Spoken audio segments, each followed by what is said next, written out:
Hello, it's been a while. This video will be a bit of a short one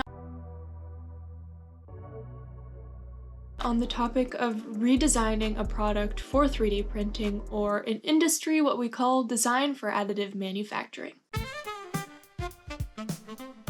Our local professional engineers chapter runs a popsicle stick bridge building competition every year. That happened last weekend, and for the prize bags, I was asked to design a 3D printed phone stand instead of ordering this print-on-demand one from Vistaprint. Taking a look at it, it is basically plastic-covered metal with a living hinge, and so these are the parts. The actual part that ended up being handed out at the event had custom logos for professional engineers, the local chapter, and then the logo for the event. After a few iterations, I finally dialed in these print-in-place hinges so that when it gets popped off the bed,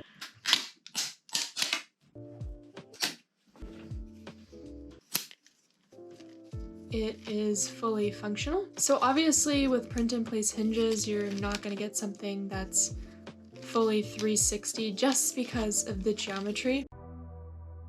One thing I quite enjoy about my Bamboo system and the AMS unit is the ability to add multicolor to my prints and elevate the final product way beyond what I'd be able to on the Prusa. For example, using the painting tool in Bamboo Studio, I was able to just highlight exactly what I wanted in color, and the sides don't even show the material change.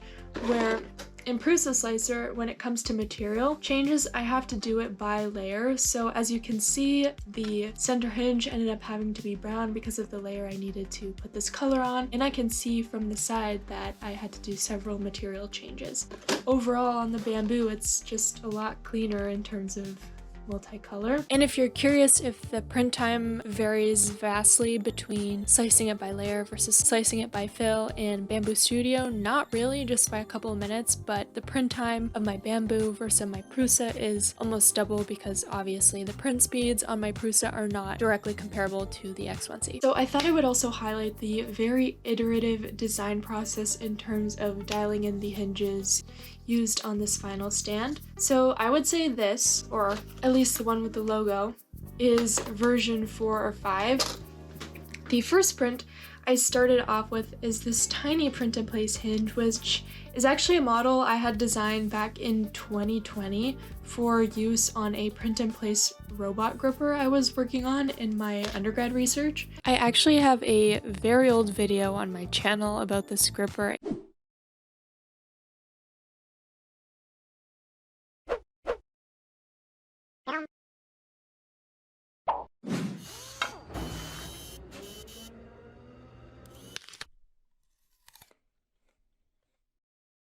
And looking back at this design, yeah, there's a lot wrong with it. But here are those 4 print-in-place hinges I was talking about at the center of the gripper. Here's a look at the dimension sketch for this print-in-place hinge. For the actual center of the hinge, this had a diameter of 2.20, and then the outer part that spun around this shaft I put as 3 millimeters. So between the two, if we think about it, the nozzle I'm printing with is a 0.4 millimeter nozzle. 0.8 divided by 0.4 is 2. So there's about a 2 bead width gap between the shaft of the hinge and the outer rotational part. So from that sketch, here is the hinge. And so I just quickly printed this on the X1C to see if the tolerances were just right, and it worked out well. But keep in mind, it's always good to do a little test print on your printer, because something you design in CAD might print well in terms of tolerance on one system, but not so well on another, because the same dimensions that I ended up using on this one on my Prusa did not fare all too well, and the hinge actually didn't rotate at all and ended up splitting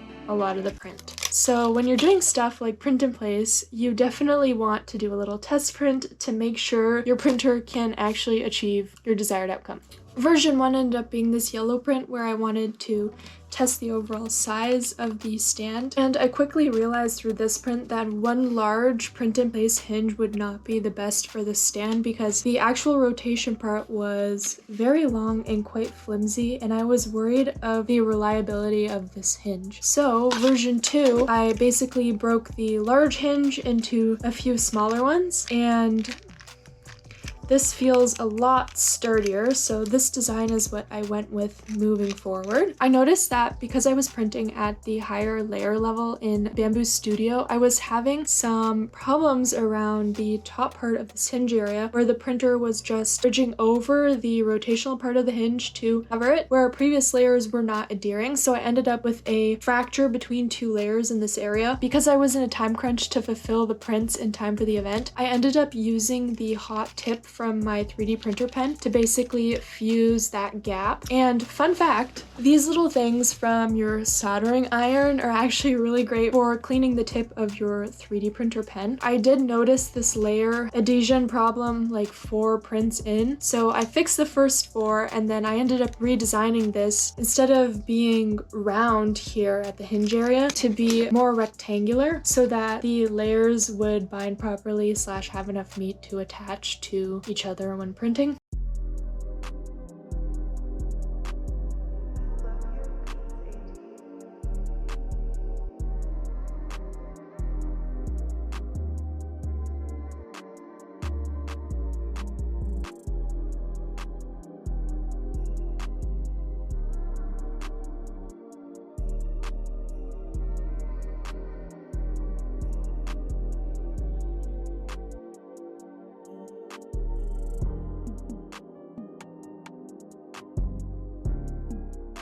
Overall, I'm quite a huge fan of how the logo itself turned out, even the detail of the text on here.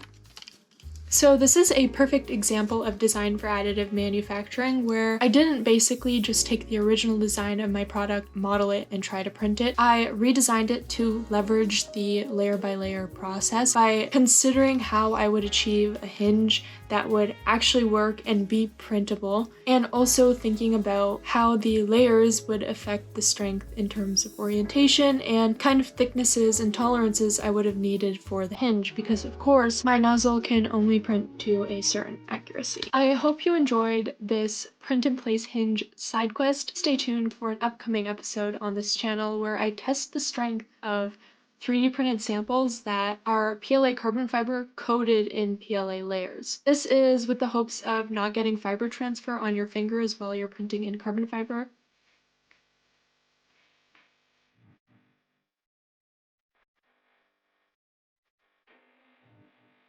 So we'll see if this performs any better or worse than the original. This comment on this video sparked this, and it was pretty interesting, so I would definitely stay tuned for that one. I'll catch you in the next one.